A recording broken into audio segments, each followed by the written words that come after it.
প্রতিদিন সকালে এক বৃদ্ধা একজন মানুষের পথে ময়লা ফেলত। তবুও সেই মানুষটি রাগ করতেন না, বদদোয়া দিতেন না, প্রতিশোধ নিতেন না। বরং একদিন যখন ময়লা পড়ল না, তিনি এমন কিছু করলেন যা শুনে আজও মানুষের চোখে পানি চলে আসে। মদিনার এক পাড়ায় প্রতিদিন একজন মানুষ একটি নির্দিষ্ট রাস্তা দিয়ে হেঁটে যেতেন। তার চলাফেরায় ছিল শান্তি, তার চোখে ছিল দয়া, তার মুখে ছিল মমতা।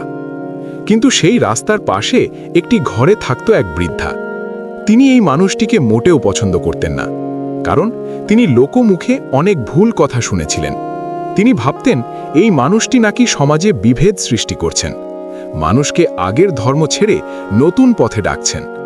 তাই প্রতিদিন যখনই তিনি ওই রাস্তা দিয়ে যেতেন, বৃদ্ধা লুকিয়ে তার উপর ঘরের ময়লা আবর্জনা ফেলে দিতেন। রাস্তার মানুষ অবাক হয়ে দেখত, ময়লা এসে পড়ছে, কাপড় নোংরা হচ্ছে, তবুও সেই মানুষটি মাথা তুলে তাকাচ্ছেন না, রাগ করছেন না, কাউকে কিছু বলছেন না, শুধু শান্তভাবে নিজের কাপড় ঝেড়ে নিয়ে এগিয়ে যাচ্ছেন। এভাবে একদিন, দুদিন, 3 দিন, অনেক দিন কেটে গেল। বৃদ্ধা প্রতিদিন একই কাজ করতেন, আর সেই মহান মানুষটিও প্রতিদিন একই রকম ধৈর্য, ক্ষমা আর সহনশীলতা দেখাতেন। পাড়ার লোকেরা ভাবতে লাগল, এ কেমন মানুষ, যার উপর এত অপমান করা হয়, তবুও তিনি প্রতিশোধ নেন না। একদিন সকালে তিনি আগের মতো সেই রাস্তা দিয়েই যাচ্ছিলেন, কিন্তু আজ অদ্ভুত একটা ব্যাপার ঘটল। তার উপর কোনো ময়লা পড়ল না। তিনি থেমে গেলেন, একটু ওপরে তাকালেন, জানালা বন্ধ, কোনো শব্দ নেই, কোনো নড়াচড়া নেই। তিনি ভাবলেন, আজ ময়লা পড়ল না কেন? বৃদ্ধা কি কোথাও গেছেন, নাকি তিনি অসুস্থ? দেখো, এখানেই একজন সাধারণ মানুষ আর একজন মহান চরিত্রের মানুষের পার্থক্য। অনেকেই হয়তো খুশি হতো, ভালোই হয়েছে, আজ আর অপমান হলো না। কিন্তু তিনি খুশি হলেন না, বরং চিন্তিত হলেন। তিনি সরাসরি বৃদ্ধার দরজায় গিয়ে কড়া নাড়লেন। ভেতর থেকে দুর্বল কণ্ঠে শব্দ এলো, বৃদ্ধা অসুস্থ, কয়েকদিন ধরে জ্বরে পড়ে আছেন, দেখাশোনা করারও কেউ নেই। দরজা খুলতেই বৃদ্ধা অবাক। যার ওপর সে প্রতিদিন ময়লা ফেলত, আজ সেই মানুষটি তার খোঁজ নিতে এসেছে।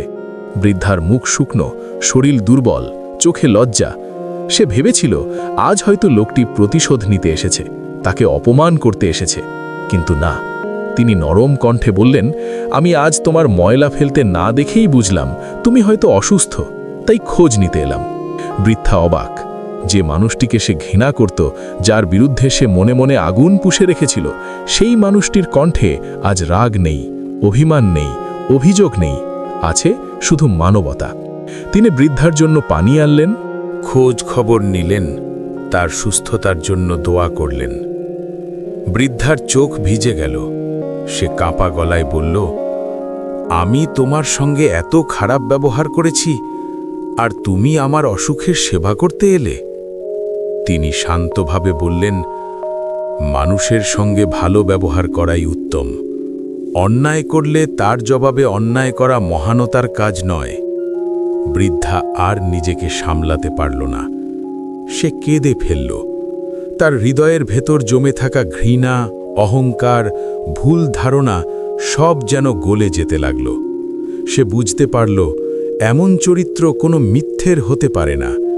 এমন দয়া, এমন ধৈর্য, এমন ক্ষমা, এগুলো সত্যিকার ঈমানেরই চিহ্ন। সেদিন বৃদ্ধা নিজের ভুল স্বীকার করল। সে বুঝল, কাউকে মানুষ হিসেবে বড় করে তোলে তার প্রতিশোধ না, বরং তার ক্ষমা। ধৈর্য মানুষের হৃদয় জয় করে। খারাপ ব্যবহারের জবাব ভালো ব্যবহারে দিলে শত্রুও বন্ধু হয়ে যেতে পারে। সুন্দর চরিত্র দাওয়াতের সবচেয়ে শক্তিশালী মাধ্যম। ক্ষমা দুর্বলতা নয়, বরং ঈমানের শক্তি। মনে রেখো, রাগ দিয়ে মানুষকে হারানো যায়, কিন্তু দয়া দিয়ে মানুষকে বদলে দেওয়া যায়। আর যে হৃদয়ে রহমত থাকে, সে অপমানের জবাবেও মানবতা দেখায়। এই রকম আরও গল্প শুনতে ভিডিওটি লাইক করে কমেন্ট করুন নতুন গল্প, আর চ্যানেলটি সাবস্ক্রাইব করে আমাদের পাশে থাকুন। দেখা হবে অন্য কোনো ভিডিওতে। আসসালামু আলাইকুম।